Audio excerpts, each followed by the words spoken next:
सरकार ने, बीजेपी सरकार ने, नरेंद्र मोदी जी ने कितना बड़ा मास्टर स्ट्रोक मारा है एक।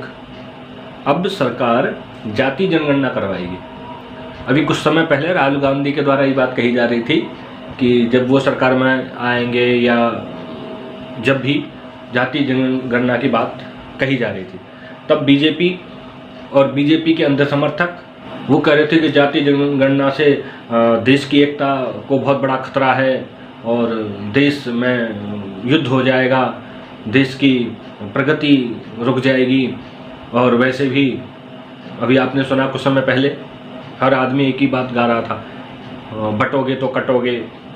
और अभी ये घटना घट गई पहलगाम वाली, उसमें तो बीजेपी ने बाकायदा एक पोस्टर बनाया, एक लड़की अपने पति के शव के साथ बैठी है वहाँ, उस पर ऊपर लिखा था धर्म पूछा जाति नहीं। हमारे यहाँ भी एक धार्मिक कार्यक्रम में परशुराम जयंती के पोस्टर पे भी लिख दिया जाति पाति की करो विदाई, हम सब हिंदू भाई भाई। और ये धीरेन्द्र शास्त्री भी बहुत बोल रहे थे इस बात को। तो मतलब कुल मिलाकर के जाति से दिक्कत भी है और जाति जनगणना भी तुम्हें करानी है। मतलब राहुल गांधी की जाति जनगणना से देश को खतरा था, देश की एकता को खतरा था, देश खंडित हो जाता।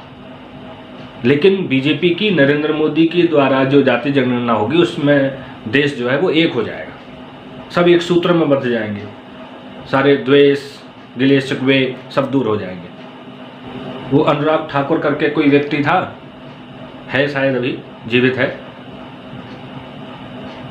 उसका ये कहना था कि साहब जाति जनगणना में राहुल गांधी अपनी क्या जाति बताएंगे।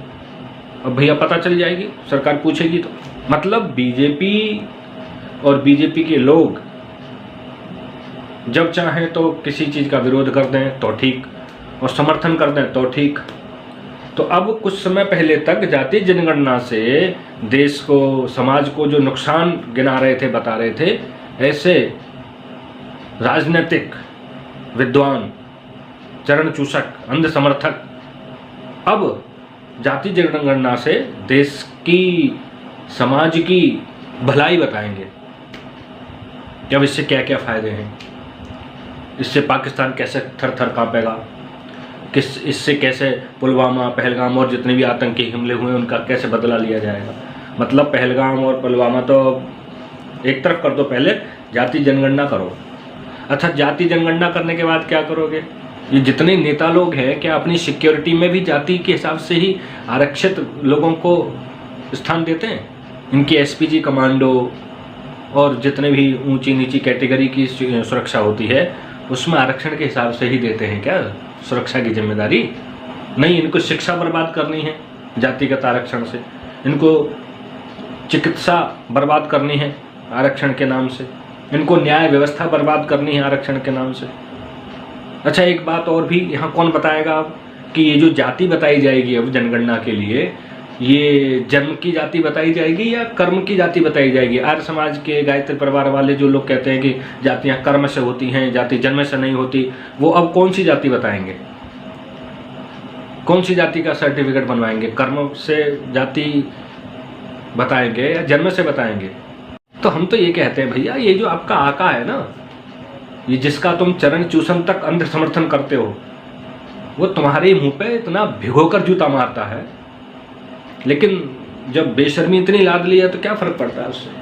जब तक खुद पर नहीं बीतेगी तब तक तो भैया बुद्धि आने वाली है नहीं। बाकी तो भैया सबके लिए शुभकामनाएं हैं, देश आज़ाद है, हम अपना विचार रख रहे हैं, सब कुछ भी कहने के लिए स्वतंत्र है ही, अंध समर्थन के लिए स्वतंत्र हैं, चरण चूसन के लिए स्वतंत्र हैं।